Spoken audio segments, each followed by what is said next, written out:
And welcome back to another episode of the On the Sideline podcast with Jackson and Kyle. I am Jackson, and I'm joined here, as always, by the man who fouls one down three. Kyle, how are you doing? Doing fantastic. Yeah, great NBA playoffs. I know, obviously, that's a much talked about topic, but it's been fun still. I've been enjoying all the games. Yeah, no, it's been a good time. I messed it up. I said down when you're down three. When you're up three was what I meant to say. Yeah, I get it. It's not the most fun way to end games, but at the same time, two teams have lost playoff games this season because they fouled up three. So, who knows? Yeah, well, maybe at the end of this, we can get into some NBA talk. I don't think we have any NHL talk. Those series have been very over. But, yeah, been a fun NBA season. But, Kyle, this should be a fun hour or so as we're doing the head coaching rankings, as we have notoriously had some rough 32 spots over the years. Zack Taylor famously ranked 32nd when he went to the Super Bowl the next year. I believe, if I remember correctly, Dan Quinn was 32 last year, which is not great either. But Kyle, no, I had Dennis Allen. Was he lower? Was it? There's no way he lower than Dennis Allen. I think it might have been. I don't know. I think it was a situation. He was down there. He was yes. Bottom five for sure. Low. Yeah, he won't be that low this year. That's for sure. Yeah, Kyle. Hopefully we can break the trend of that, although probably not. Do you want to just get into the list? Yeah, we could jump into the list. As you just pointed out, we have definitely had some misses on this podcast doing it year after year. And I think this is really hard. I mean, this is honestly one of the hardest times I've had doing it. I have someone listed at number one, and I'm not entirely convinced he's number one. Like, I feel like from even 1 to 20, I feel like you can make cases for a lot of different guys in a lot of different positions. So I think it's a really difficult list to juggle. And, like we say year after year, first year guys typically graded towards the bottom. I don't put them last, but I'm not going to put them much higher just because we haven't seen a lot of them coach unless they've coached before, which two of our new coaches have. And yeah, I think, second year guys are also still going to be graded on a bit of a curve. But yeah, let's get into it. What were you looking for these lists, and what do you want in your coach as you look for your top guy? Yeah, I mean, it's, we'll get into, because obviously there are so many different facets. There is the how, if you're a play caller, how good are you at that? If not, then it's kind of like, how often do you hire the correct coordinators? And did you get lucky hiring those coordinators, or were you actually just really good at that? How good's your leadership? And there's so much we just don't know. With we're not in the room, so it's hard to say. Kyle, you said you weren't sure about who should be number one. I'm surprised you're hesitant about putting Mike Vrabel number one. Yeah, not quite this year, but maybe next year after we win the Super Bowl, he'll be for sure number one. So if they win the Super Bowl, yes, that is for sure number one. He'll be the number one coach. I agree. Yeah. So yeah, but yeah, I mean, I think it's a huge debate though at the top. I think that you can make a case for several of these guys. So yeah, I mean, whenever you're ready to get into it, we can jump in. I think you go first this one because I went first for quarterbacks. Okay, sure. We can do it that way. Let's jump into it. I'm just gonna go Andy Reid, who I don't think I haven't always just put him in at number one. Like, I think that there are some drawbacks in his game. I think you can look at some big game performances over the years, mostly with the Eagles, but some with the Chiefs as well. But Kyle, I just thought he had a really good year last year. Like, the way the Chiefs weren't able to push the ball down the field at all due to their offensive line and not a ton of receivers, and the way they consistently scheme things up, even in the running game with Kareem Hunt having a pretty good year. I just thought he had a really good year, and I think maybe some of the other guys around him, at least a couple of the other guys around him, maybe had down years that are usually in the top three. I think I feel good about him at number one. Yeah, I do have him third. He's still up there for me, and if you're just going accolades, he's far and away number one for active head coaches. So you can't debate that. I do agree with you. I think he had a very good season. There is still game management stuff that kind of drives me crazy sometimes, but that's just something that's never going to go away from Andy Reid. But it's also going to be ironic when I talk about the next guy too, who's number one on my list. But I agree with you. I think he did a really good stuff game management wise or game preparation wise, which I still think is the most important thing for a coach is how prepared your teams are to win week in and week out. And I mean, if you just go from Kansas City, we call it one score game luck, but a lot of it is just that they executed a lot of games better than a lot of different teams. Executed on special teams, executed on offense late in games, executed defensively. They always seem prepared to do what they need to do to win these games. And I think that was impressive. And I think you could go back to several of these games and look at things that Andy Reid has done to help his team win. The Buffalo game in the playoffs last season, I thought was the most impressive Andy Reid performance of the year. They win that one. I think it was 32-29. Buffalo showed a bunch of man coverage in the regular season win, try and take away Travis Kelce. Then Kansas City basically changes a lot of what they do, go to Xavier Worthy. That was, the beginning of the breakout for Xavier Worthy in the playoffs. And, they just kind of found ways to win, even though, they lost receivers, they lost all this stuff, and they still managed to have some big games. Well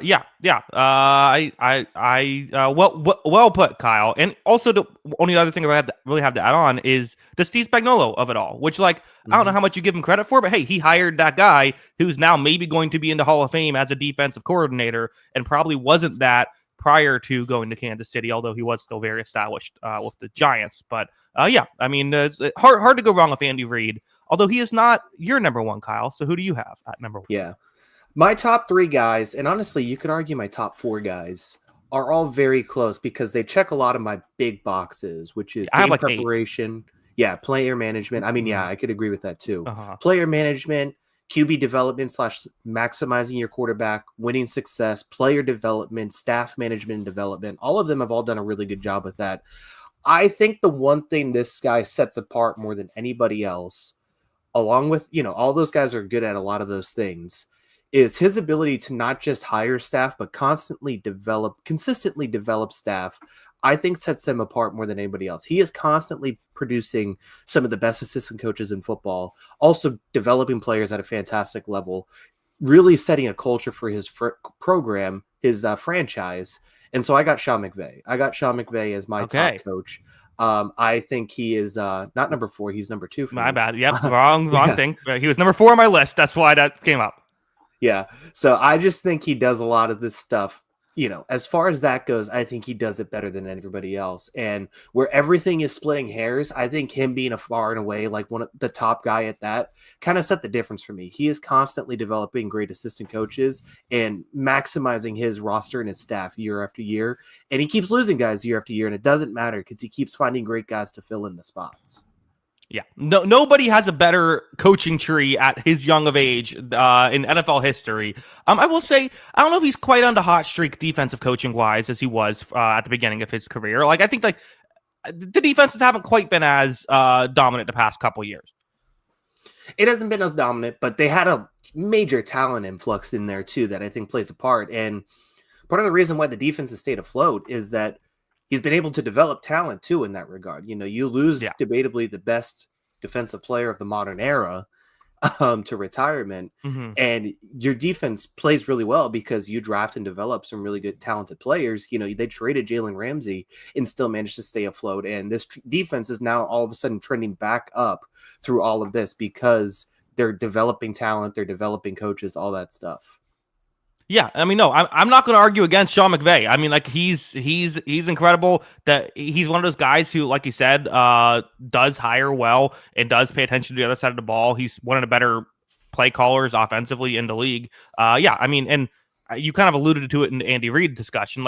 Definitely not not the best at game management. Neither one of those guys are going to be amazing there, but you kind of live with it because of all the other good they'll give you. Yeah. They both just need a teenager to run that, but outside of that, they're both fantastic in their own regard. So I have no problem with either one of those. If you're going to make the case, I think there's several other guys that, like I said, you could make the case for. But I think at this point, when I'm looking at a head coach, I think offensive game planning has to be the top priority. And what these two do with their offensive game plan week in, week out really matters. And then they do a lot of the other stuff really well too, and have plans for their defense, which really sets them apart as well. Yeah. And has a Super Bowl championship. Hard to argue with him. Although I have two people who do not have Super Bowl rings that I have ahead of Sean McVay on my own personal list. Kyle, I have a hot take here. Number 2 on my board, give me Jim Harbaugh. I just think that what more can this guy do? I mean, that Chargers situation, we talked about it as, okay, Jim Harbaugh's a great coach. This is going to be a disaster. This defense is going to be one of the worst in football. The offense, it's all Herbert trying to do everything. They make the playoffs, and I know it didn't go well in the playoffs, but like, that was one of the most impressive seasons we've seen in quite some time. And Harbaugh's done this twice now. Like, I don't know. I just feel like the results are the results with him. Yeah. I mean, I don't think it's that hot of a take. I have him 4th on my list. I think he's absolutely up there. I think he's fantastic at what he does. And, it's almost, peak Mike Tomlin-esque, where it's like, you could just put a ragtag group of guys, 22 guys out there, and he's going to find a way to get to 9 wins. That honestly feels like the Jim Harbaugh thing at this point, although there may be more upside with the offense at this point, which is, we're going to talk about Tomlin a little bit later. Part of that is having Justin Herbert his first year. Obviously, that plays a big part. But yeah, I mean, we looked at this as like a massive rebuild overhaul project, and they're making the playoffs year 1 and competitive, honestly. Like, obviously, they don't want to blow that game the way they did, but it's a competitive team from year 1, competed with some of the best teams in the AFC, made the playoffs. I think it was all really impressive. And, Jim Harbaugh has just been successful everywhere he's been. Like the track record, not consistently in the NFL because he left, but he went to college and was amazing there. He was with the NFL prior. He was amazing there. He just constantly has success. I mean, that's just what he does. Yeah. What's the knock on him? He's never won a Super Bowl. He was against Joe Flacco. That was an impossible task. Yeah, you just can't beat Joe Flacco. Not, Colin Kaepernick is not getting the juice to beat Joe Flacco. I'm sorry. No. Tom Brady couldn't even do it that year. No, nobody. Peyton Manning. Yeah. Who else did he beat? Did he beat Ben Roethlisberger too? No, or was that a different year? But I don't know. It was quite the run. Let's talk about Joe Flacco for the next hour. Yeah, that playoff run. Let's just go back to that. We're just gonna do a deep dive in that that should be an off-season pod. Us just reminiscing on that Joe Flacco postseason. I think it was Andrew Luck, maybe. Who was it in round 1? Anyway, Jim Harbaugh, great coach. Number 4, Kyle. Where are you going? All right, number 4. This is number 2 on my list. So we have a little shakeup here in our top 4s, but we have so far a lot of the same guys. I have Sean Payton. Okay.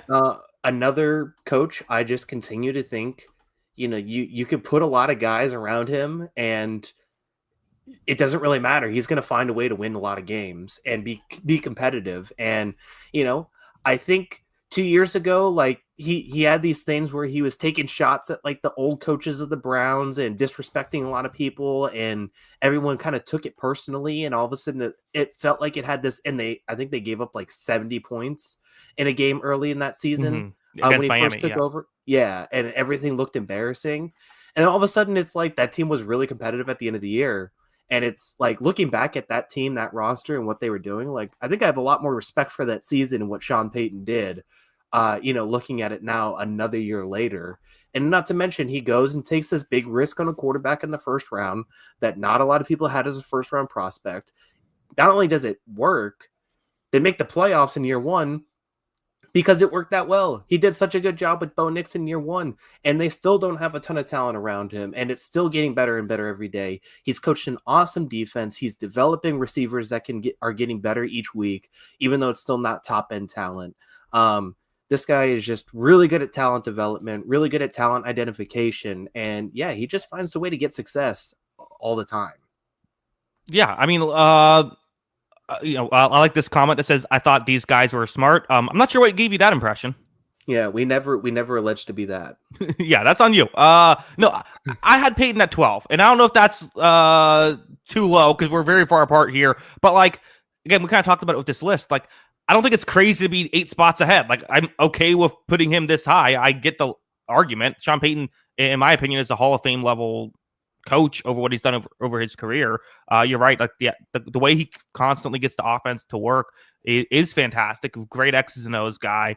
I don't know. Seems like he does a very good job with the leadership aspect as well. I think there's just other coaches that I like more, really. Yeah. And I mean, at this point, you can't hate it because there are other good Mhm. coaches in this league. So, it's just, there's a big debate, I think, for me. But yeah, I mean, it's just, we have such a long track record of Sean Payton being great, and we're just seeing it again. And yeah, he's managed to hit it again into the jackpot with this quarterback in this class, and he's hoping to develop another really competitive team for a long time with it. Here's, I guess, my question with Sean Payton. His philosophy is always, let's get a great pass protecting offensive line, a quarterback who can run my system, Breeze at an elite level and Bo Nix at a good level, and then build up on defense. Let's not worry about the firepower on the receiving game. Is it possible to argue that his philosophy is a bit of an outdated one? Potentially, we're going to see how it develops, right? Mm-hmm. But they made efforts, I think, to add talent to the offense this offseason with the draft and all that, and we're going to see how it develops. I think they're definitely taking a slower approach than some people maybe think they should, but at the same time, like, you're in a conference with Patrick Mahomes, you're in a division with Patrick Mahomes as the top dog, right? Don't you have the ability to be patient here? Like, if this team wins 10, 11 games, are you going to be shocked next season? And like, that's still successful to me dealing with this division, your opponents that you're in front of. Yeah, certainly. I would not be shocked there. I think I would be shocked though if they're playing for the Lombardi Trophy next year. Yeah, I don't think this is a Lombardi caliber team yet, but I think he's going to maximize whatever they can be. Yeah, I agree. Again, not going to argue against Sean Payton. Do you think he's a big Florida Panthers fan? Really likes how they play?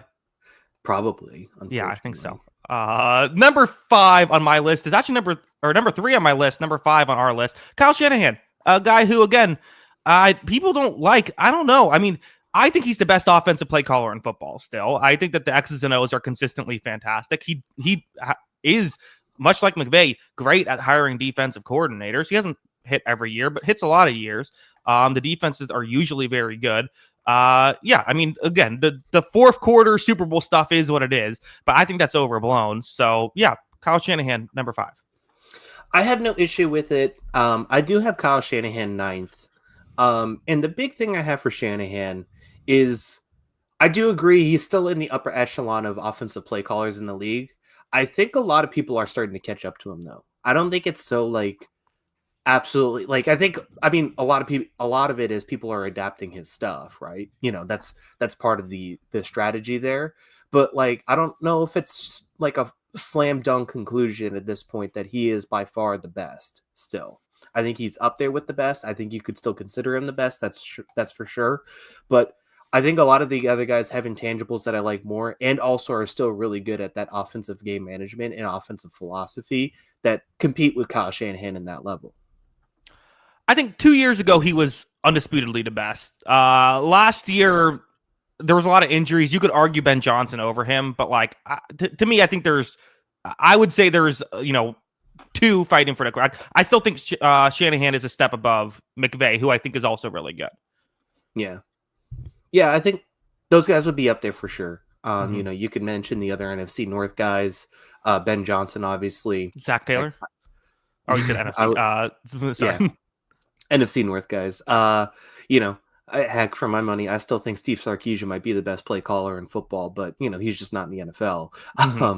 But yeah, I mean, all those guys are amazing. He's amazing at what he does, so I can't hate it too much. And like you said, if his one weakness is he mismanages games in the fourth quarter of Super Bowls a couple times, then like you know what, that's not the worst. That's not the worst weakness to have. Yeah, Andy Reid saying only a couple times. Exactly. Yeah. Kyle, number 6. Where are you going? All right, number 5 on my list. The slide fault ends here for my guy, America's coach, America's dad, Dan Campbell. America's dad? He should be. That's what I think. Okay. Yeah. America's coach and America's dad. Is that like the president? Yes. Yeah. He is all of it at the same time. Okay. President Dan Campbell, just a fantastic person, fantastic coach. I mean, I don't even know if he's a good person, but but that's why he's higher on the list, right? Is the person. Yeah, exactly. Mhm. I mean, not only is he a fun personality, he's a great coach. I Mm. mean, we've done a lot of the He is. stuff on the analytics stuff. He's ahead of it, ahead of the Mhm. curve with a lot of that. He stands out in that spot. I think the one thing that puts an asterisk on this for me is he absolutely knocked it out of the park with his staff hirings his first go around. Mhm. You got two great coordinators in the building. He is he when he was hired, he did not come off as an X's and O's guy. He didn't really have the X's and O's background as much in his coaching resume. He was kind of that raw guy, the assistant coach, not really a coordinator as much. So he hires two excellent coordinators. They both get head coaching jobs this season. They're on our list now. How's it going to look this season? What if he doesn't nail those? Can it still be as successful without a Ben Johnson, without an Aaron Glenn? That is the biggest question for Dan Campbell going into this season. That being said, I'm still buying Dan Campbell stock. Like, I think it's still going to be okay. Yeah, and that's why he's 8 on my list, and it's that concern of, is he, how much of it was Ben Johnson and Aaron Glenn, both who are now going to be head coaches this next season. I docked him a little bit because there's a couple of people that are, we don't have that major concern with. At least I don't have that major concern with, because we've either seen them, they are the X's and O's guy, like Kyle Shanahan, for example, or we've seen them hire X's and O's guys consistently well. But best in the league at fourth down decision making, maybe the best leader in the league. Like, yeah, I mean, again, when I said like there's like 8 guys you could argue are the best, like he's 8 on my list. Like, he's one of those guys. Yeah.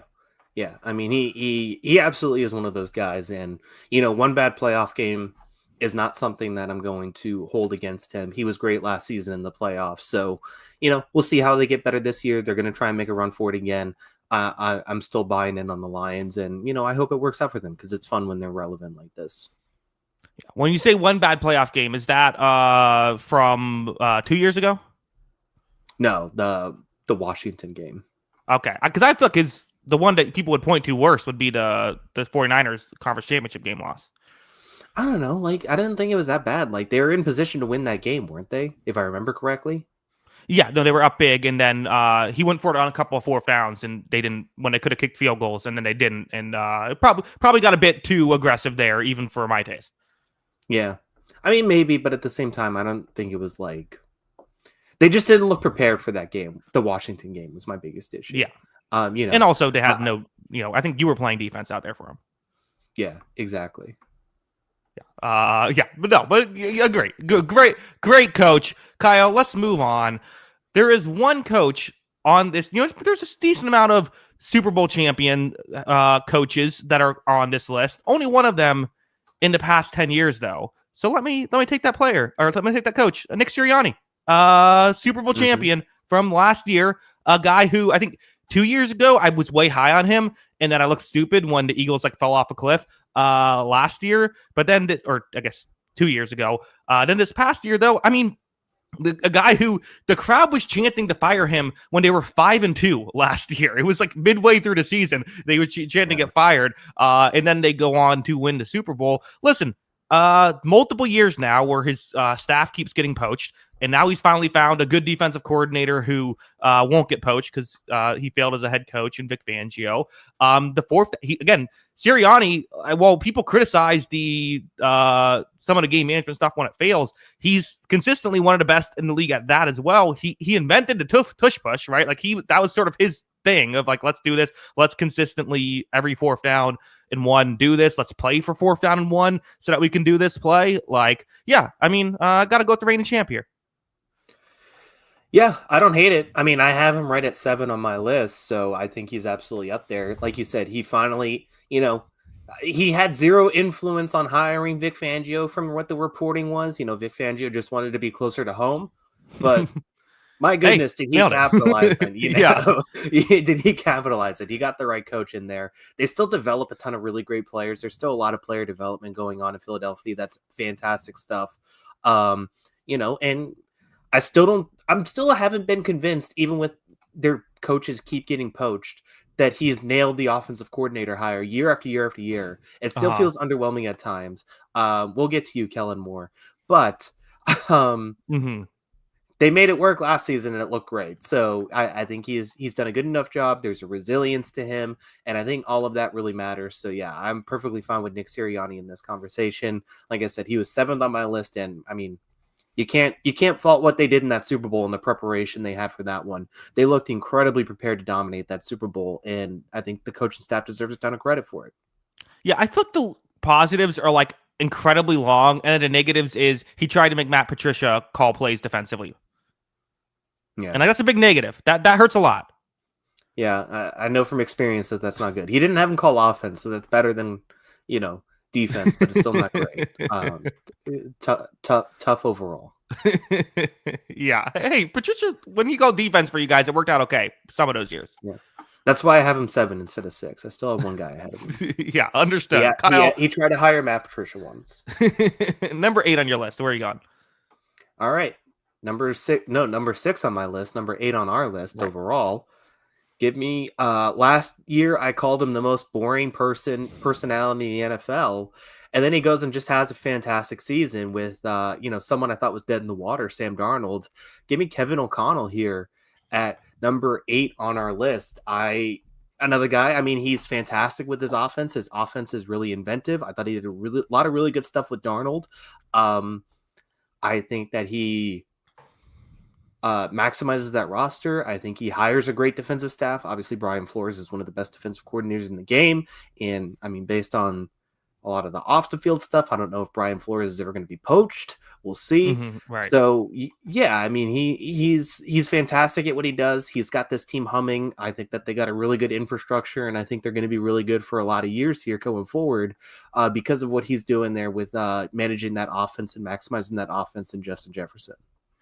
Yeah, I had him at 7 on my list. I have only one player still above him. I think, again, you talk about the, like, we're talking about who's the best offensive, like, which team has the best offensive X's and O's in football. And, you can argue McVay, you can argue Shanahan. Like, the Vikings were up there last year. And obviously, with, I think, just X's and O's in general, they were probably number 1 last year, if you include defense. I think that you can. I think you can knock the playoffs a little bit. The fact that he's 0-2 years they were, heavily favored. They in terms of, they were playing a team that had significantly less wins. That's not ideal, but it is not too big of a knock. And I still kind of put last year kind of on Darnold not being able to sort of figure out that situation. So yeah, I'm totally on board. I think he's one of the best coaches in football. Yeah, he is one playoff run away from being considered an elite coach in this game. And like it could happen soon. So we'll see how it looks with JJ McCarthy. But yeah, I think this team's going to be good. And I think he's going to be really good again. He could be up in the coach of the year conversation. But yeah, he's done a fantastic job with this franchise. And I'm excited for the future. He's no longer that boring to me. That's for sure. I think he needs like a playoff run and like a good, like, part of my take interview or something. I think he was on part of my take, wasn't he? Oh, was he? On, like, I think it was Sunday Conversation. He's been on that. I know that. Yeah, but I feel like he needs to be. He needs some sort of some viral clip needs to happen of him, like, being funny. Exactly. Yeah, maybe not like Urban Meyer viral clip, but yes, something else. Let's do something else. Let's move on to number 9. I'm going to similar type of guy, Matt LaFleur, the Green Bay Packers, who I had at number 6 on my list. Talk about great X's and O's. I mean.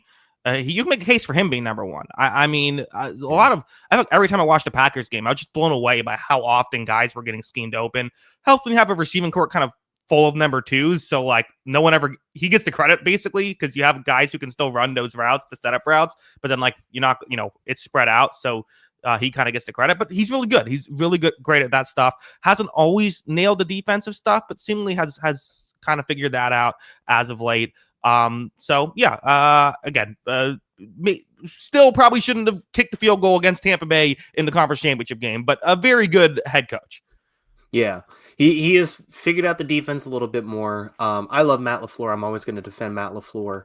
It feels like of these, like, we talk about, there's a lot of these offensive gurus at the top of our list, right? Like we have Kyle Shanahan already on the list. We have him, Kevin O'Connell, Andy Reid, Sean McVay. I mean, even you could throw Sean Payton in there, even though it's been a few years since he is considered like a savant in the offensive side of the ball. But, he was very much an offensive innovator for his time. you know, it feels to me like maybe outside of like Sean Payton, like he feels the most malleable of that group. Like I just think if you look at him between him and like a Mike McDaniel, like Mike McDaniel seems like a very good offensive coach when like things are working really well.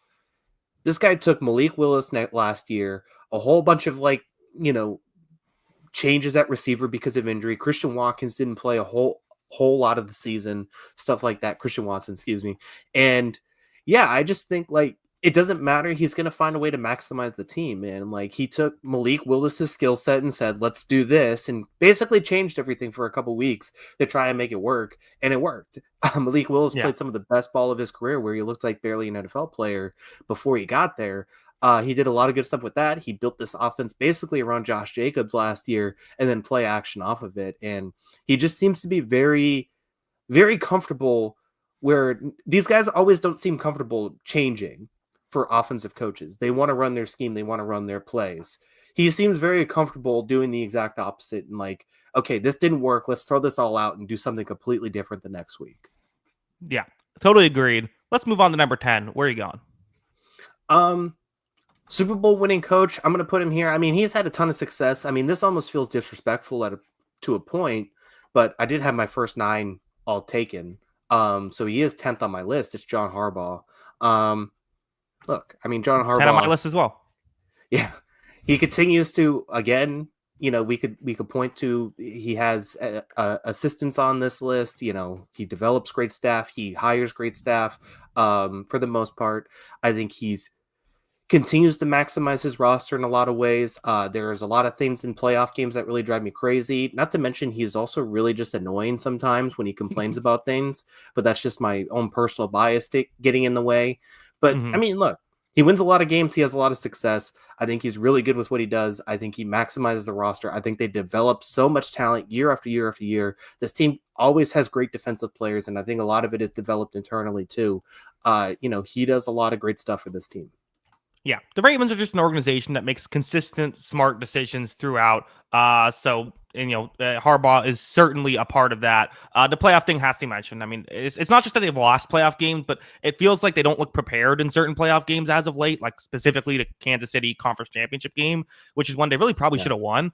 And even against Buffalo, kind of feel like they probably should have won that game too and weren't able to. So, like, I don't know how much of that is his fault, but ultimately he's the head coach. You have to put some of it on him. But like, yeah, the rest is still very good. Yeah. It just feels like a lot of these big games, they fall short, right? And it's not even just necessarily playoffs. Like, it just feels like a lot of big games, this team falls a little bit short. And I don't know exactly what to put it on. I don't think it's all on Harbaugh. I don't think it's all on Lamar Jackson. I think both of them deserve some blame sometimes. But I do think that, there is going to be a long recipe for success with those two for the next 5-10 years still. Yeah. Good outweighs the bad. There's a bit of bad in there, but yeah, very good head coach. Number 11, Kyle, let's stick with this division. I'm going to go Mike Tomlin, a guy who very famously has never had a losing season. Has fallen a bit though. Usually he's always going top 3 in this podcast, because I'm always taking him that high. But like, at a certain point, you kind of do have to say, like, yeah, the X's and O's have gotten stale offensively. And like, yes, this is a team that no one is more prepared more consistently than the Pittsburgh Steelers. They don't do stupid things. They're constantly like, this is not a team that shows up to a game and it's like, what are they doing? They had a little bit of that in the Roethlisberger era. That's pretty much over. But like, at the end of the day, like, this is a team that towards the end of the year just doesn't seem to have the juice to get further. And again, you just have to wonder, what's the ceiling with a Mike Tomlin at this point? Yeah, I think I ended up having this problem too, because he's right here at 11 for me as well. We have been very long defenders, and again, I don't think it's that disrespectful to say someone's the 11th best coach. That's still, a good coach in a lot of regards, and I think there's a lot of good coaches in the NFL now. But at a certain point, you have to show development in a certain aspect, and this team just hasn't. Last year was really the year I started to watch this team and like, you know what, I think the fans that are starting to wear thin on him, or starting to wear thin on his kind of game plan and strategy. Like, I kind of get it sometimes, man. Like, this is just rough that, like, you just know instantly your team's playing to win a game 13-10. Like, that's just so grating in a lot of ways sometimes. And yes, you could say the personnel hasn't been there. They haven't had the quarterback, all that kind of stuff. What's he supposed to do when he doesn't have that elite quarterback? That's all fair. But at the same time, the results are the results. We can't dispute how many years of results of the same thing. This team consistently intrigues us until all of a sudden they're losing by 30 in a playoff game or whatever it is, right? So I don't know how much longer we can continue to talk ourselves into the Steeler with that.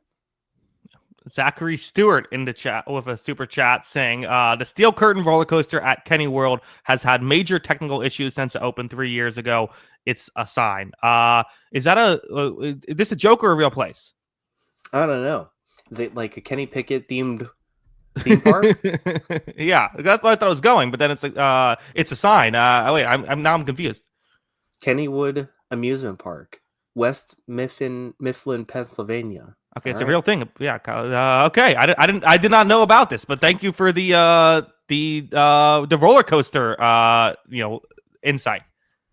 All right, fun stuff. But yeah, I guess is it a roller coaster that just like slightly goes up the whole way and like ends like 1 foot above like where it was?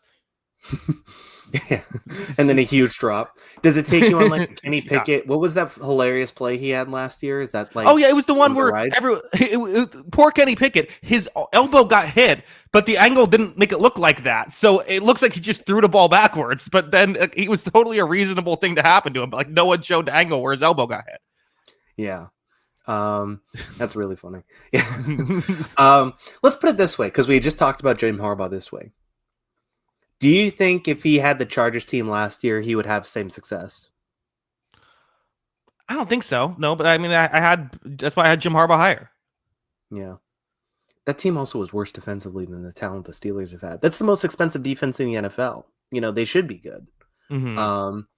So it's going to be interesting. I don't know. It could be one of those things. Is it just past kind of Mike Tomlin's time? Has it just grown too stale? Does it need to move on? Or is it just need to go to a different team? Yeah. Maybe after the Cowboys fire Brian Schottenheimer after a year, he can take over. Yeah, 15 years, then maybe you can do that. Kyle, number 12, where are you going? I'm going a new coach. Okay.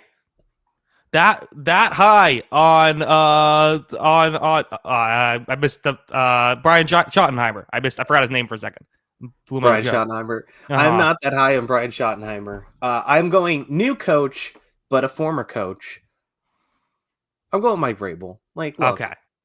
I don't think this is crazy. Like, he's had a lot of success in the NFL. Like, I think if he wasn't fired last year, like, he'd probably be in this range depending on the results of Tennessee last year. And, a lot changed in Tennessee, so you take it all with a grain of salt. But that team also got a lot worse without Vrabel last season. Like I said, a lot changed with that team, but I think he would do a lot better with that defensive personnel than they had last season. So, obviously he got fired. A lot changes in that regard. One team obviously thought he wasn't good enough for the job, but I think Tennessee is more in a weird situation than Mike Vrabel's in a weird situation. We've seen Mike Vrabel, strategize his team to win games maybe they shouldn't have in playoffs because he just has his team prepared to win those games and has the best strategy. And I just think that matters. So, yeah, I think Vrabel's a really good coach, and I think it's a great hire for the Patriots.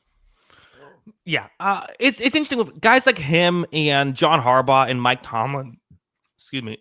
It's like those guys aren't necessarily guys you look at and say like, oh, the X's and O's are always amazing. Like they just like Kyle Shanahan. I can easily see why his teams do so well. Or like Sean McVay, you can tell like, oh, this is why they're doing well. Like you don't necessarily get that with Vrabel, but the reality is, just year after year in Tennessee, the team did way better than you think they should have looking at the talent, right? And it's like because of that, like, yeah, like the results have to matter. That's how we evaluate this stuff. Even that year without Derrick Henry, they had the 1 seed. Like constantly is prepared and still, has hired good coordinators that have worked out. So ultimately, yeah, I don't think this is a homer take, Kyle. I did have one one coach ahead of him, but it's not crazy here at 12. Yeah. I think this middle group is also very debatable. Like, I think there's a lot of different guys you can go next. So I'd be curious to see who you have. But at the same time, I just think he's done a really good job. I think he has, and I am expecting to have a good coach in New England for several years. Whether it's a perfect hire. Whether we light the world on fire, we'll see. But I think he's a good hire for what they needed. Yeah, and thank goodness, because that 1 year of not having a Hall of Fame coach, that was tough. Yeah, it's been rough for us, honestly. Yeah, in fairness, we're starting up. The joke is starting to work less now. Yeah, it's been a while since we won, honestly. Mm-hmm. Yeah, I'm sure there's some Browns fans saying, "Oh, boo-hoo." Yeah. Well, look, you had your own problems this year. Worry about yourself. Okay, well, I think they are. I think they're very worried about themselves. Kyle, number 13. I'm going Dan Quinn. Dan Quinn, who was, again, everyone was confused by this hire. What are they thinking? But I don't know, maybe some guys just get better, right? People are not finished products. And he said when he went to Dallas that he kind of realized that he has to change his scheme, and he did. He was willing to be a lot more creative defensively. Now he's gotten as a head coach, and he said, oh, wait, I have a really good rushing quarterback who can also throw and make quick decisions. Let's just go for every fourth down. And that worked out, right? Doing that kind of thing really helped. The defense, while it was a mess early on, did get better as the season went along. And they were able to pull off 2 upsets in the playoffs. They were underdogs against Tampa Bay as well, heading into that game. And they were able to pull, according to Vegas, and they were able to pull that one off. So, Dan Quinn, 11 on my board, goes here at 13. Yeah, I have him 13. So we're just starting to follow my list at this point. But yeah, I think he did a really, really good job last year. And like you said, I think he's gotten a lot better since his first stint in Atlanta. I think you could argue that for both him and Cliff Kingsbury as offensive coordinator, both have gotten a lot better from their previous coaching stints. Things just worked. Everything clicked. It worked for those 2 guys, and it worked specifically for Dan Quinn. And like you said, he wasn't afraid to be aggressive. I think he, at his heart, probably wants to be a more defensive-minded coach. But at the same time, he recognized, hey, our talent isn't on that side of the ball. We don't have the skilled players there. We're not going to get as much stops as we need to win games. So we have to make sure our offense is winning the games. And he was able to do that. And that is a huge key for a lot of defensive-minded coaches to be good, is you have to accept that your stronger side of the ball is going to win games and dictate games, and you have to coach to that. It's not always necessarily going to be your defense wins championships, and they almost won a championship without that defense. Yeah, and I think remember that time a while back when I forget the exact, they were down 4. It was with Atlanta, and they decided to kick a field goal, which I think that the statistics were if they missed the field goal, their win percentage would have actually gotten better than making the field goal because of field position, which was a funny play from back in the day. Dan Quinn's come a long way, is what I'm trying to say here, Kyle. that he very much has. So yeah, it was a really good year last year. He hit everything on the money, and that team really excelled. Yeah. All right, Kyle. So we're done with 13. We are almost 45 minutes into the show. So we've taken a minute to get through these, but that's okay. Number 14 on the list now. Where are you going? All right. The Middle East favorite coach here is Sean McDermott. Big win for those guys over there. And look, again, in a lot of ways, it's similar to some of the guys we've said in front of him. It seems like he always has his team prepared to win a lot of games. He has a lot of success. Do you have me? Did I skip there? I lost you for a second. I'm not sure if that was me or you, but you're back now. All right, we're back. Yeah, he does a lot of things really well. He has his teams prepared to win a lot of games. They have a lot of success. Hasn't quite gotten over the hump. A lot of that could be to his own demise. Sometimes it feels like, but I do think he started to show some influence on changing in ways. They weren't afraid to change against Kansas City last season. That being said, Kansas City countered and they didn't change after that. But there's still showing of change, and I think that goes a long way. So I still think Sean McDermott's a good coach. Is he a great coach? Can he be a Super Bowl winning coach? That's a different question, but he's still doing a lot of good stuff there in Buffalo. Yeah, I only had him one spot lower. I had him at 15. I have one person ahead of him. But I mean, ultimately, okay, listen, I'm not going to blame you too much for losing to Kansas City in the playoffs over and over, but no one loses to them like how they lose to them, which is they consistently get amazing quarterback performances from Josh Allen and still can't figure it out. And you're the defensive guy, you kind of got to figure it out. So I think it's fair to dock him for that. And it's not like he's, elite at the other coaching stuff elsewhere. But again, there's enough good. He did change the culture in Buffalo. So there's plenty of upside. He would if he got fired, he would get a head coaching job the next season, but there's still enough to criticize. Yeah. I agree with all that. Yep. I think he would, somebody would hire him next season and be like, big culture guy, that Sean McDermott. Here we go. Yeah, you think that if he can win a Super Bowl, he can maybe go up on the list, maybe to sort of like the 9-11 range?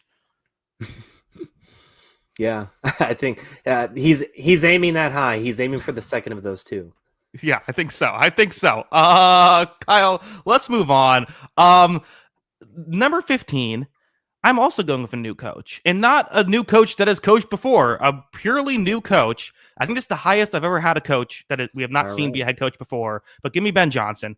Like I said, debatably the best X's and O's guy in the league. We don't know how it's going to work with the head coach. There's a lot of other aspects, but I don't think he's this Mike McDaniel, like, can only do X's and O's. Like, he was with Dan Campbell. Like, he has to have at least some idea about the other aspects of leadership and things of that nature. Now, again, sometimes you kind of have it or you don't, but like, I think this is going to work in Chicago. I could be wrong, but I'm willing to bank on him over everyone else on this list. I'm okay with it. I mean, I had him 20, and I felt like that was a hot take. Mm-hmm. He was the highest of my actual new coaches. And look, he knowingly turned down several head coaching jobs to come back for another season. I'm assuming in that year with Detroit, not only was he coaching the offense, he was probably doing a lot of stuff to prepare to be a head coach one day. And I'm sure, that was a big part of the job and why he decided to come back as well. I think he probably gained some knowledge from that as well, along with, being just a great coach for the offense side of the ball, which goes a long way. So I agree with you. I think he's going to be good at a lot of this. I think a lot of the reporting in the offseason too was very fascinating to me about how much he cared about like the influence in helping, working with the GM, working with, hiring the staff, and how much all of that weighed on which job he would take. I think he cares about all of this stuff. I don't think he's just going to be a guy that's like, okay, I'm an offensive coach, you guys figure everything else out. I think he's going to go in there and kind of have his hands in everything, like a McVay, like Kyle Shanahan, like some of these other guys. And yeah, I think it is going to work as well. Yeah. And if this doesn't work out, Kyle, I mean, he's going to make more money as an offensive coordinator. Getting a way to a guy who won't be a head coach but is an elite offensive play caller, like that's worth its weight in gold. Yeah, he will find a job very easily, whether in college or the NFL. He'll be okay. I'm not too worried about him. I think so. Number 16, where are you going? Yeah, so like I said, I had him a little bit lower just because new head coaches, like you said, most of them are in the 20s. He was the highest for me at 20. I kind of just shrugged my shoulders at this one. Like, we're just kind of getting to the point where I don't love all of these. I think all of these guys have very definable flaws, but I think I've always kind of been a defender of this guy. Give me Kevin Stefanski. Like, okay. I feel like I always take him higher than everybody else, and I'm okay with it. Like, I still think he's a good offensive coach. Like, he can't help that his team paid $250 million for a quarterback that's now just a salary albatross. And yeah, like, I think he still does pretty well with what he's given. And like, all of a sudden Jerry Jeudy shows up and is like a borderline all-pro receiver. Like, I don't think that's nothing either. Like, he continues to develop good offensive players, whether it's line of scrimmage. They've developed good offensive linemen while he's there. He's had good running backs while he's there. He's developed good receivers. He's, maximized quarterbacks who maybe aren't even great quarterbacks or good quarterbacks even. He has continually done well with his roster and with his, with a team that doesn't always have the best roster. He seems to get some sort of results. I think that they still punch above their weight more often than not. Yeah, because we have a comment saying right here, like, how long are we going to give him a pass, though? The team has underperformed. I disagree. I think they've overperformed like nothing. Like, like the fact that this team is winning football games at all is, surprising sometimes, given the past, certainly the past 2 years. Not a lot of talent. They made the playoffs 2 years ago. He's weird, right? He's been in the league, 6 years? He's won 2 Coach of the Year awards, and we're all like, yeah, he's fine. Like, because I do feel like both Coach of the Years they won. I wasn't like blown away by his coaching, but I thought it was like solid. I just think he's like a solid head coach who's probably going to get fired soon because the Browns can't figure out, how to build a roster. Yeah, I mean, he's absolutely going to be the fall guy for all this. Like, he could get fired. He might be the first coach fired this year. I wouldn't put him as the number one candidate, but I think he could be. But at the same time, like, I mean, heck, I don't know which coach would have success in this situation. This would be really testing the Jim ability Harbaugh. of yeah, this would be really testing the ability of Mike Tomlin to get that 9 wins with this team. Like it wasn't great last season, but at the same time, like everything that could go wrong went wrong. And yeah, I am giving him the benefit of the doubt. I am making some excuses for him, but we've also Mhm. seen him win 2 Coach of the Years. And I think, outside of some game management stuff that, I think all of these guys below him also have problems with. I think I think he does a good job with his roster year after year. Yeah. Obviously, his banner moment was when he made the playoffs with Baker Mayfield. Let's talk about another guy who makes the playoffs with Baker Mayfield at 17. Todd Bowles. A guy who I've never said a bad word about. Kyle. I mean, listen, there are head coaches like Stefanski who just kind of consistently puts you in an okay position to win games. Then there are coaches who will actively win you games and also actively lose you games. And that is Todd Bowles, where you hope that you get, if you're going up against Todd Bowles, you hope you get him on the right day, because when he has the correct game plan, it just feels like there's nothing you can do offensively. And when he has the incorrect game plan, there's a lot you can do offensively. But I think the good outweighs the bad. Obviously, we have, his team has, regardless of what you want to say, they've won the division every time he has been a head coach of the team. Yes, one of those was a losing record. Another was with a 9-8 record, but still, the results are the results, which are good enough. And also, one of the best offensive coordinator hiring guys in the league right now. Yeah, I mean, he's on fire with that for Mm-hmm. sure. Back-to-back head coaching jobs out of that. So I think that plays a big part in what holds him up here. I do have him 18, but Mm-hmm. I do have him 17. Sorry, I have one guy ahead of him, but still. But, he's hired good offensive staffs. And I think the most impressive thing about last season for Bowles is, it wasn't perfect defensively by any means, but, for a guy for a long time as a defensive coordinator and defensive-minded coach, who has had so much success in his career by generating pressure, they seemed almost survivable at times, even when they couldn't generate pressure. Like, this was not a good pass rush team at all last season, and he still had good defensive schemes. But it's kind of funny, the boxing term is obviously styles make fights. It honestly feels like styles make Todd Bowles. Like, if you can exploit Todd Bowles' weaknesses, you're just gonna beat him by a lot, right? And it just feels like that Todd Bowles has kind of what he does, and you either beat it or you can't. And that's just kind of what it feels like he is at this point. Yeah, I also think that now they have defensive back depth. I'm interested in seeing if the defense can kind of get back to the defenses they had back when Bruce Arians was still there. But yeah, we'll see. Number 18, Kyle, where are you going? Yeah, so this was 16 on my list. Look, he's made the playoffs twice, so I think there is credit for that. 2 years as a head coach, 2 years in the playoffs, especially with what this franchise was when he took over.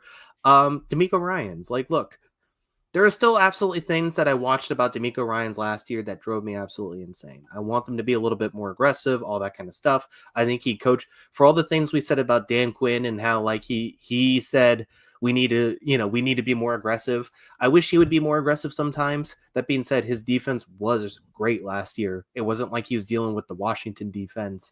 I still wish he would be more aggressive at times, especially with CJ Stroud, but he's made the playoffs 2 years in a row. Granted, it is the JV conference of the AFC South. But he's done a very good job still in a lot of ways. There are still things that drive me insane, but the results are the results. So I have to give him credit for that. And he's won 2 playoff games in that span as well. 2 playoff games that maybe they weren't supposed to win. Maybe they were underdogs in. So I do think that he deserves credit for that. And he did some really good stuff.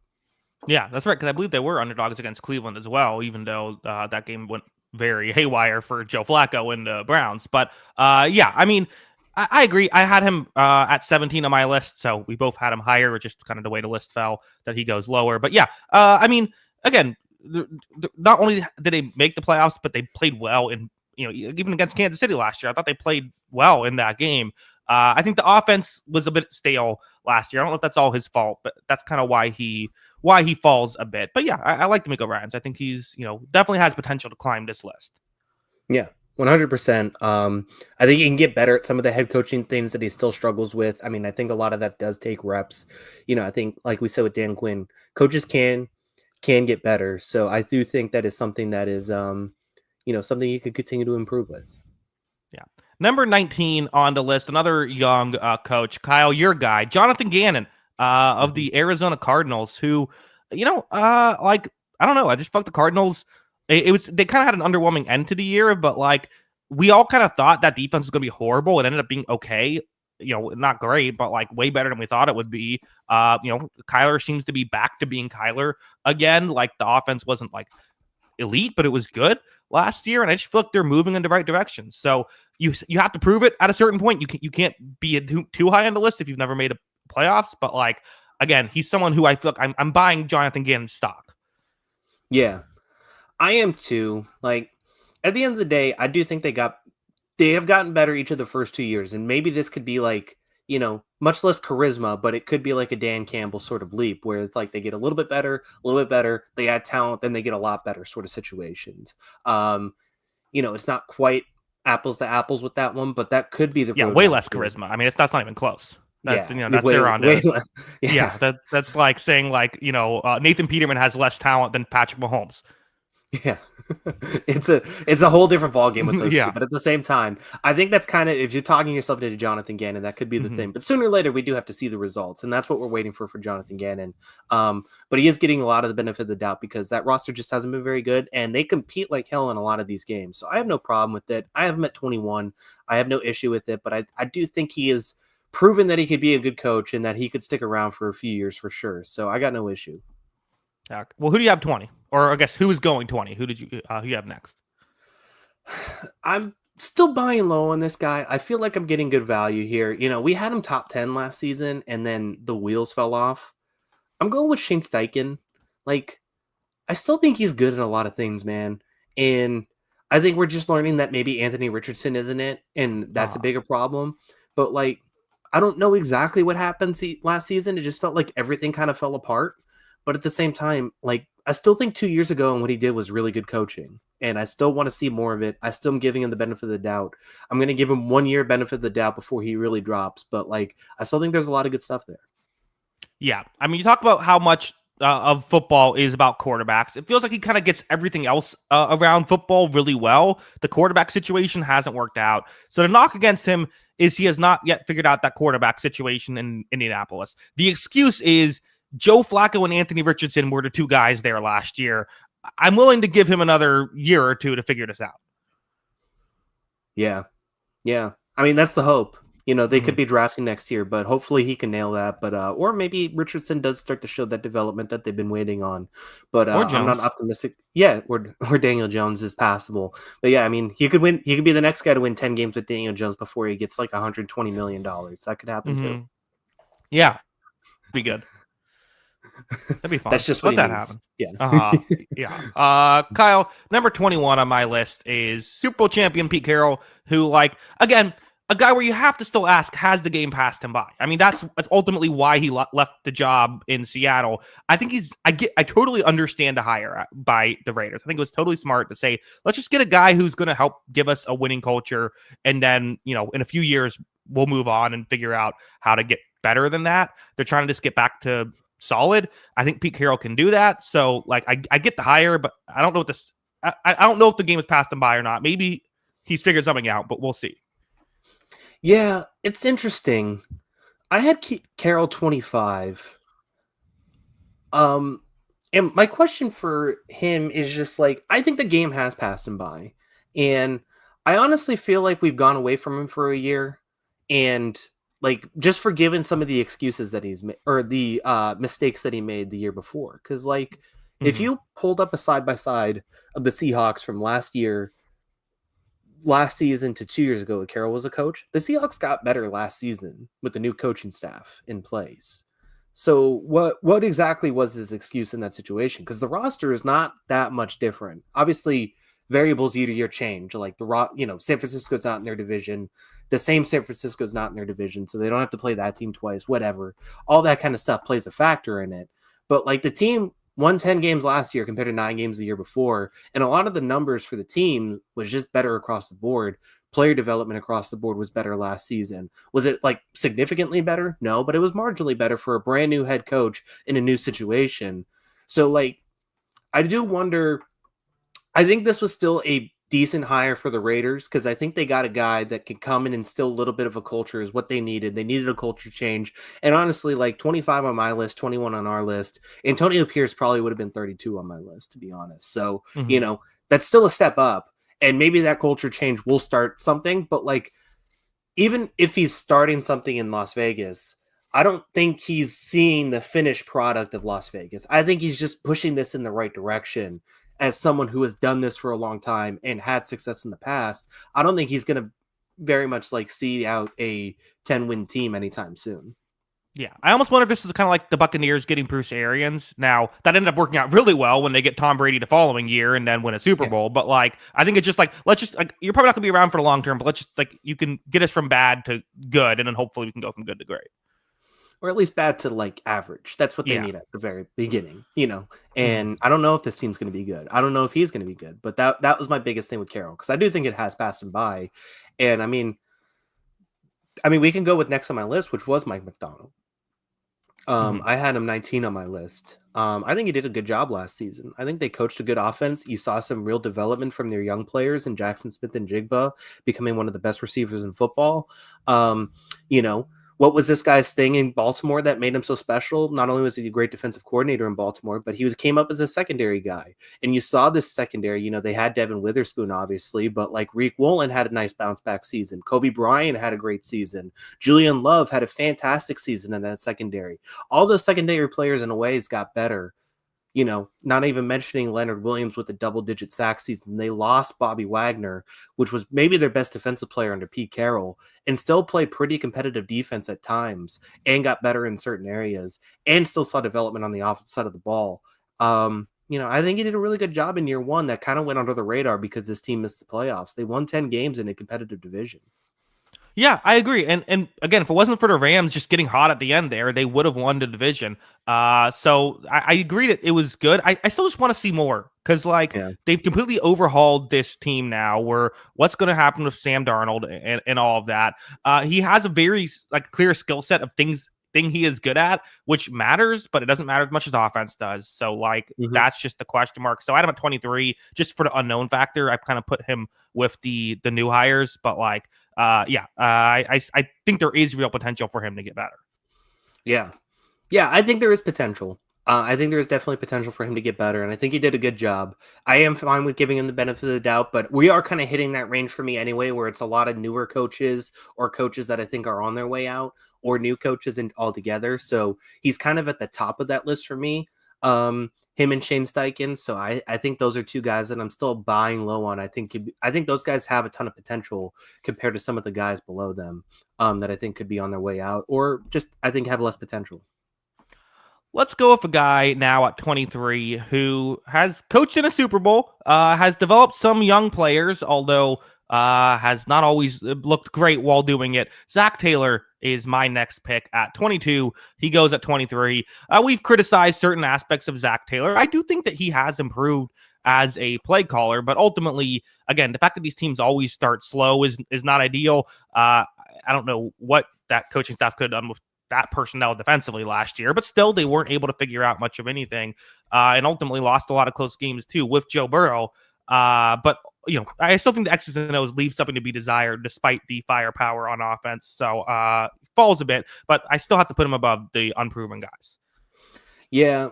I put him above a lot of the new coaches except for Ben Johnson, brand new coaches except for Ben Johnson. I have him at 24. Honestly, if he wasn't in Cincinnati, I think he wouldn't be here. And much higher. Well, he would probably be at a different, he would be, he'd be helping out Sean McVay with the Rams. Some offensive analyst position or something like that. Yeah. Yeah. I mean, that's just kind of where I see Zack Taylor at this point.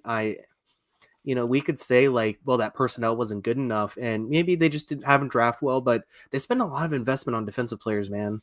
They've invested a lot of draft picks on defensive players and seemingly none of them have worked out.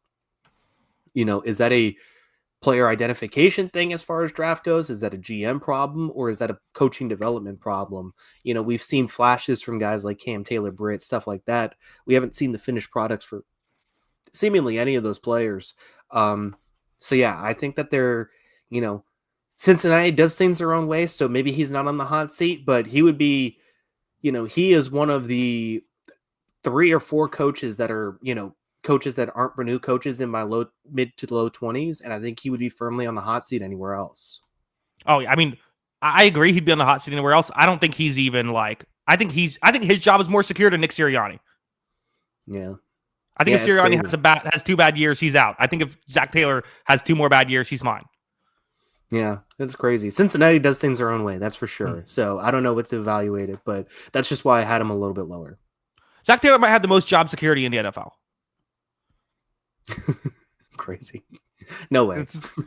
I think like if Andy Reid, if the Chiefs went like 3-14 for 2 years, like they'd be like, is it time to move off of Andy Reid? Like Zack Taylor. If they went 3-14 next year with Patrick Mahomes, he'd probably be fired. Yeah, right. Or a mutual agreement to part ways is the way they'll say it, or something like that. Yeah. If Patrick Mahomes and Andy Reid go 3-14 next year, I don't think Andy Reid will be coaching next year. He will be retired. Yeah, maybe so. Kyle, 24. Where are you going? Another guy, as we were getting into our younger coaches guys. list. Yeah, exactly. There's not a woman on the list. I was getting to it. Another guy with less experience. But someone, again, I'm buying low on stock, and I think could be one of the better ones of this group. I thought he was impressive at times in year one.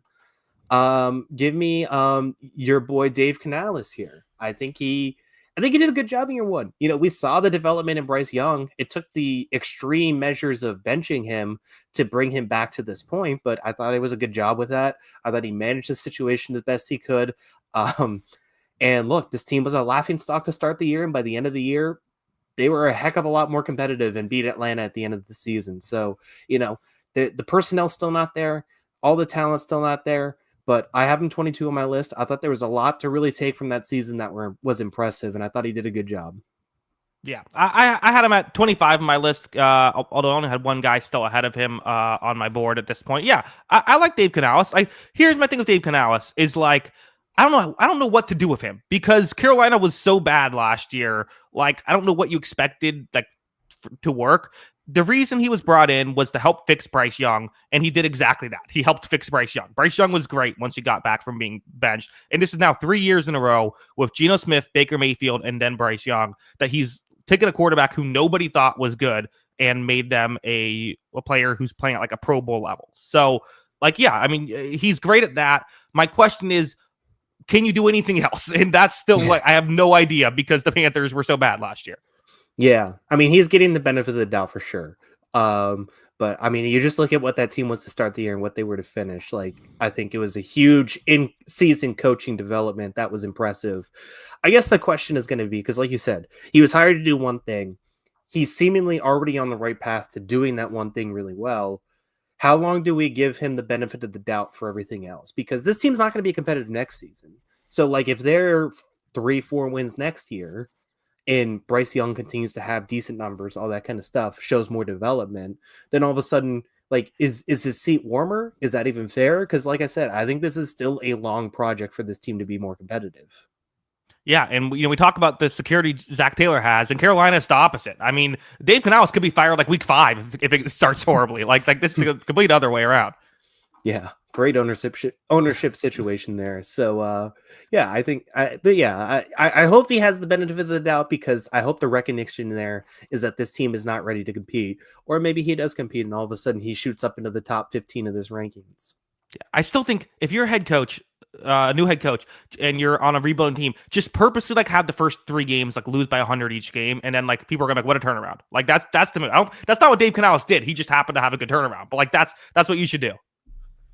It's not a bad strategy. Mm-hmm. Yeah, I think so. Well, let's go to another former Tampa Bay offensive coordinator, Liam Coen, who I had just one spot ahead of Canales, so I just had those 2 flipped. But yeah, was awesome X's and O's wise last year. I'm not going to be the bitter X and say he wasn't that good. No, he was great at that stuff last year. I think should be a really good fit there for Jacksonville. We'll see if they can turn that team around. Of course, a lot more goes into coaching than just X's and O's. We'll see, but it seemed like the players liked him up until a point, up until right before he had his exit that then wasn't too smooth. But ultimately, hey, the guy made a couple people mad, and in turn got the Ben Johnson deal off of one good year of head coach of coordinating. You get it, but we'll see how we can handle the defense. We'll see how we can handle game management and stuff. But should at the very least be a really good X's and O's offensive guy. Yeah, another guy that doesn't seem like he has a ton of charisma, but like at the same time, has done the track record, at least right now, is there that he's been very good. So I give him. He was the next highest of the new coaches on my list. He was 26 on my list. I give him a chance here. We'll see how it goes. And like you said, he has coached a very good offense. And he's going to go in there, and the first job is going to be for him to fix Trevor Lawrence, and then everything else has to fall into place. So, how much time he gets, we'll see. But he definitely has to fix Trevor Lawrence first. Michael says, we've reached the Jacksons hate tier. I'm over the Liam Coen thing. I'm over it. It's fine.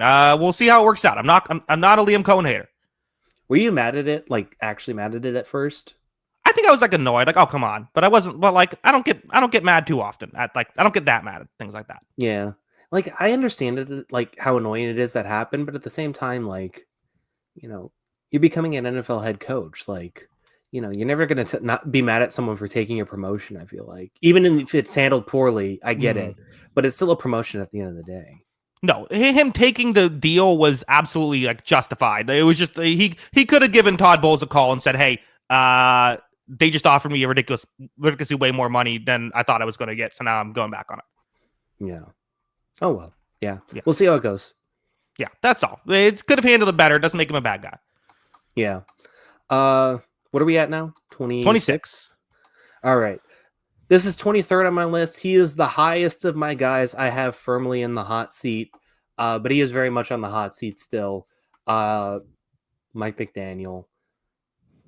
Look, I still think he's very good at what he does, but sooner or later, you can't be a head coach and just be the quirky, fun, like, good offensive innovator guy. I still think he's a good play caller. I still think he does a lot of things really well on that side, but this defense took a huge step back without Vic Fangio. He missed on the hiring there, and it just doesn't feel like he has a whole firm grasp on his personnel and what he wants to do at times outside of get the ball to Tyreek Hill and Jalen Waddle at sometimes, but he's still... they have an identity. They have this identity of speed with those two guys with Achan. I still think he's good at a lot of that stuff, but he has to show development in other areas as coaching to save his job basically at this point. And that's going to be his priority this year. Yeah. I mean, Kyle, I kind of had this thought of like, if you're in South Florida, like, don't you kind of just need to be like a bit of a rah head coach of like, cause people are going to go there to like, oh, let's just, get the no state income tax and warm weather and just hang out. Like, McDaniel's a great X's and O's guy. I almost just wonder if he's just not the right fit for that organization. Yeah. I don't know. I mean, it could be that, I just feel like I don't know what they need. But, they tried that with Brian Flores, and it also didn't work out for them because he was kind of viewed as that. I mean, he was the defensive guy too. Yeah, maybe too much of that. But I mean, too much but it didn't like not work. Like, they didn't like not have success with him though. Yeah, that's fair. They had Nick Saban, too. There's that. That's true. They almost had Drew Brees, too. What could have been? Yeah. He loves to tell people that they were going to get Drew Brees. Uh-huh. He sounds so disappointed every time he tells that story. And is like, yeah, we were going to get Drew Brees and all that, but his shoulder. And then I got Dante Culpepper. And then it's like, his just mood changes. I had Dante Culpepper. Yeah. No, I mean, again, Mike McDaniel, when he gets fired, which I think is going to happen, he'll be a very sought after offensive coordinator. Because again, like that's what you want if you're a defensive head coach, right? Is let me get a guy who's good X's and O's guy and won't get poached, and someone I can beat up too. Because right. Brian Flores hires him for his next head coaching job. Yeah, that's exactly what. Well, yeah. Do you think over under on like 6.5 lockers Mike McDaniel has been shoved into? Yeah, I think he's too funny to get. Yeah, you're right. He's friends with all the bullies. Is the problem. That's true. Yeah, you're right. You nailed that, Kyle. Number 27. I'm going Aaron Glenn, who is I would not want to try and shove him in a locker. No. mean football player, and he seems to have that kind of attitude as a coach too. And I think he did a really good job as a defensive coordinator in Detroit for sure. I like him. Yeah, great X's and O's guy, great culture guy, you would assume. How will he handle the offense? He said all the right things. He said, like, hey, listen, I'm not just going in to coach defense. I want to control all of this. I know that it's an offensive league. He said all the right things. But long list of guys who have said the right things and not done the right things. Hopefully he will not, hopefully this will work out for the Jets and Aaron Glenn. Well, you don't hope it works out. You hope it's more the same for the Jets. Well, here's the thing. I want him to have success because I like good young head coaches. And, especially as we're getting to this tier of guys like we've watched play become head coaches too, I think it's also kind of fun. But at the same time, like, it's not that I want it to work out or don't want it to work out. I just know it's not going to work out because it's the Jets and it's what they do. Yeah. And so this isn't going to work for him. I wish him the best, and I hope he gets another chance in the future. And I like him as a coach and seemingly as a person. He seems like a nice dude, despite being tough. So yeah, I just know it's not going to work out because it's the Jets and they're a laughingstock. So it is what it is. You just hope the Lions don't win a Super Bowl this year. You don't want to leave them and then have them win the Super Bowl. Yeah, that would be the worst, wouldn't it? Mm-hmm. I think so. Yeah. Number 28, Kyle. Where are you going? I try not to I put my biggest hot seat guys last usually. I try not to put new coaches last just because I feel like it's that unfair. Unless it's a guy I really don't like the hire for. I don't love this hire, but I'm still going to try and give him the benefit of the doubt. Let's just go Kellen Moore here. I don't know if it's going to work. I mean, he's getting stuck in a pretty raw deal with this situation where Derek Carr retires during the offseason. I don't think this team's going to be very good. We'll see how it goes. He's got 3 quarterbacks basically to choose from and try and develop one of them into a stud. I don't know if any of them are going to be studs. I do like Shuck, but we'll see. But yeah, this is a tough situation to go into. But, I think there is a world where I could see him being a good coach. He's had good offenses in the past. He's managed good teams before. He's been behind a lot of good coaches as well. I could see a scenario this works out. I just think it's going to be a long time before we see the wins and losses look like it's working out. Yeah, and it almost just feels like, are you just cannon fodder for you'll be the, sometimes I feel like there's like bridge head coaches, of can you just come in, not have a suck while we try and get back on track? And every now and then it turns. Yeah, exactly. Or every now and then there's a Dan Campbell who is able to go to distance, but it feels like usually with go a couple years and then that's it. I've never been overly impressed with his X's and O's. I don't think he's horrible at it. He's usually pretty good, but not he's not Ben Johnson. Right. So you have that. He has had his down years as well. I don't know how he's going to be as a culture guy. It's kind of a weird situation where I'm not expecting a ton. I have him at 31 on my list. It could work out. Again, it's so hard to tell with these new guys, but yeah, I'm not I'm not, as a Buccaneers fan, I'm not horrified right now. It feels a lot like Byron Leftwich in a lot of ways, where it's the name was hot for a few years. Mm-hmm. And then all of a sudden, it seemed like he missed his opportunity to get a coaching job.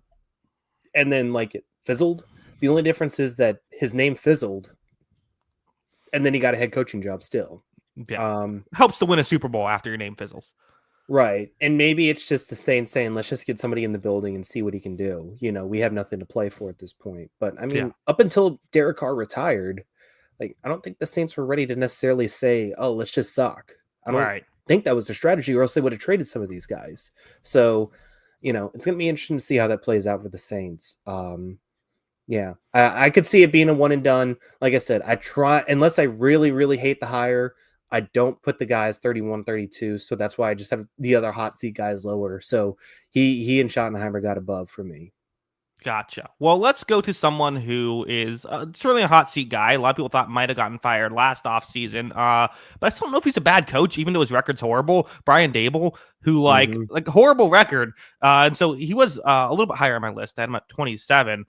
You have to, again, results have to matter. But also okay, they made the playoffs that one year when they had no business being a competitive team. I do think that he's a pretty solid, when I watched the Giants, I'm not oh, this team is poorly coached.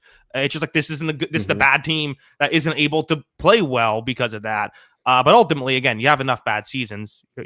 Eventually, your number is going to get called. Yeah, I have him at 30. Like I said, I have the hot seat guys lower, so that's why he's below for me. He's Mhm. someone I really want to succeed. Like I just kind of like him for some reason. And it just hasn't really worked. And I guess the one thing you have to say is for whatever reason, once again, is it the, talent identification or if it's development? We just haven't seen a lot of these guys for the Giants hit. A lot of first round picks have, like, Kayvon Thibodeau was a guy that we had a lot of expectations for. He's just been kind of okay, and they needed more than okay from that pick. They needed more from what was the corner they got last year, Banks. He wasn't very good. And, once again, is that a coaching problem and the staff you're hiring not maximizing this talent, or is this an identification of talent problem? I don't know. But like, that's the biggest issue for me is they're just not developing enough good young players. Like, it's not even that the Giants are bad. It's one thing to rebuild and be bad, but like, this is the exact opposite to like the Canales thing where it's like, they at least saw development from young players that like get you a little more excited about Canales. They're not seeing any development from these guys outside of Malik Neighbors. Yeah, Neighbors is great though. Yeah. Tyrone Tracy was all right too. So, I mean, Yeah. they got two guys to get excited about. Evan Neal has not worked out. Not yet. Isn't he moving to guard or something? Is that the strategy? Which I don't know why it's taking so long. It's just because he's tall. They don't like. I remember in the evaluation process, I'm like, I think he might be a guard, and like, but just because he's tall, no one will let him do that. He turned Drew Lock into the best quarterback in the NFL for 1 week. Does that count for something? It does. It counts for a lot, I think. I think there should be a documentary on that first pick, like just in the future, that just ends up falling to the Titans because Drew Lock turns into like a mixture of Tom Brady and Johnny Unitas and Peyton Manning. Mm-hmm. And then like the Patriots, Joe Milton just turning into a superstar and beating the Bengals week 1 and all the sliding doors that led to the Titans getting that pick. Yeah, if Cam Ward's a Hall of Famer, that's going to be something we'll talk about for, decades. Yeah. Yeah. The Giants would just be like killing themselves. Brian Daboll will be like, he'll be like White Goodman from Dodgeball, where he's just like all fat and like eating all the food on his couch. Like, that could have been me. That could have been me coaching him. Yeah. Yeah. Hey, Zack Taylor knew he threw games at the end there. He said, no, let's not bench Andy Dalton for Jeff Driscoll. They get the first overall pick, get Joe Burrow. Guy's going to be in the league for 20 years. Yeah. Zack Taylor ahead of the curve, baby.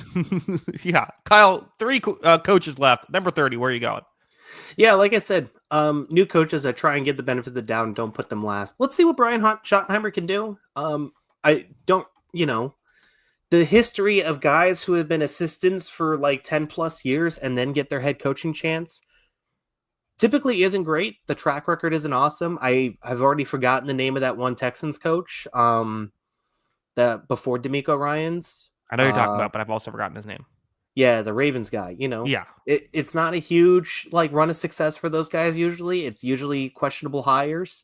And not only that, like Brian Schottenheimer wasn't like particularly a good offensive coordinator for a lot of those years or offensive coach. So I'm not particularly excited for this hire, but we'll see. Crazier things have happened for sure.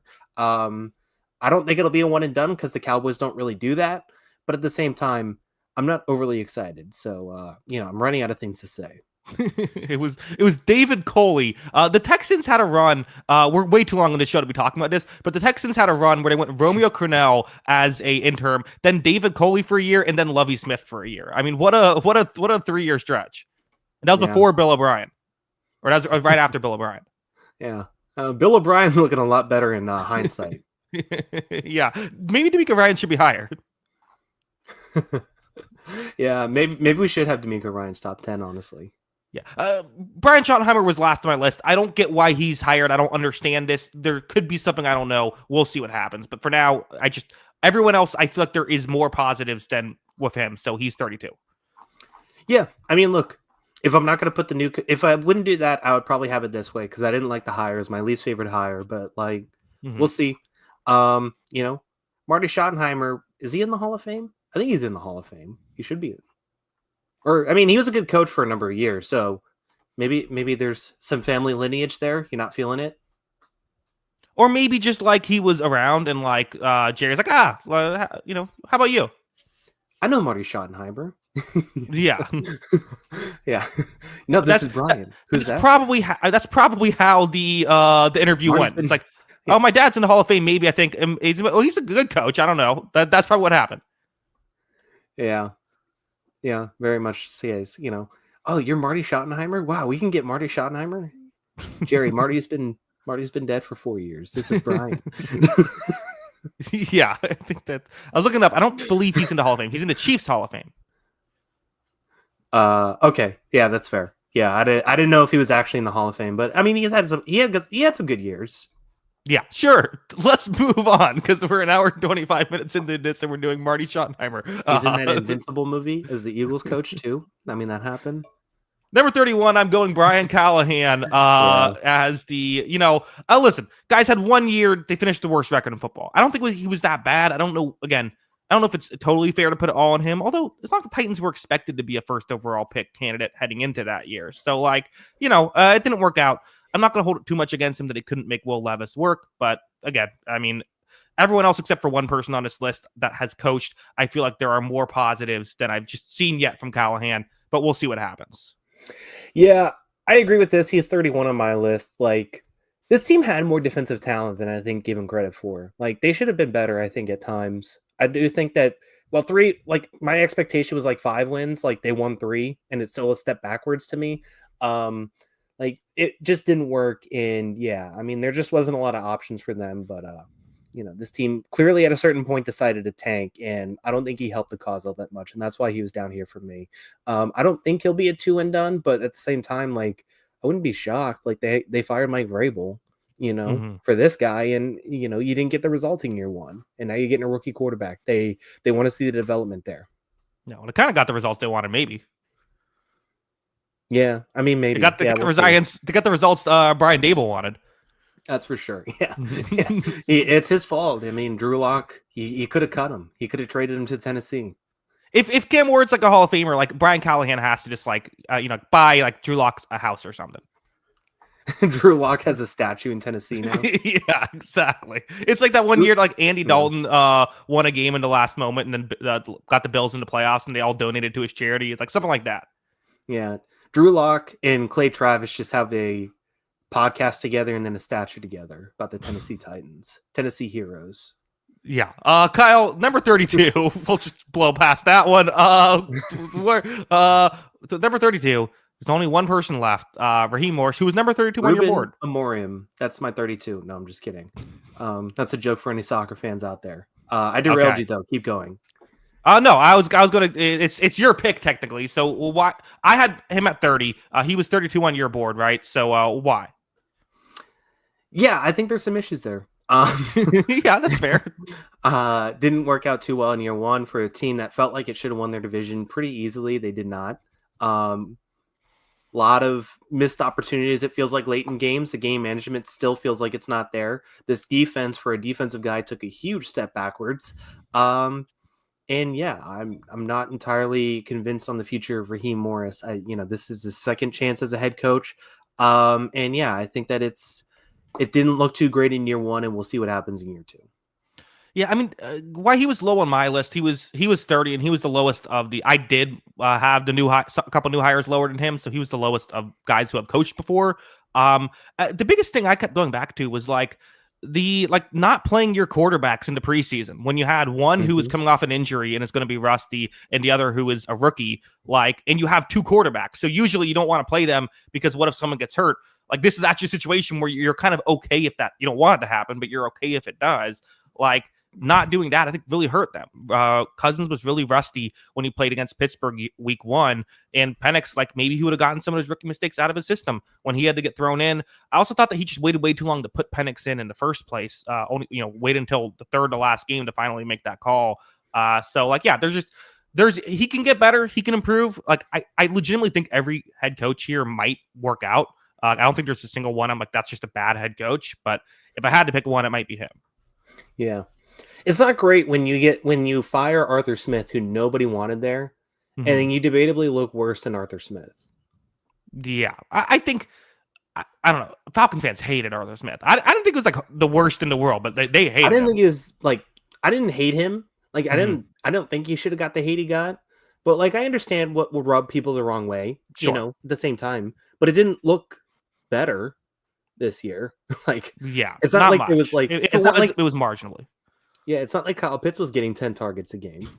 Right. Maybe Kyle Pitts isn't that great.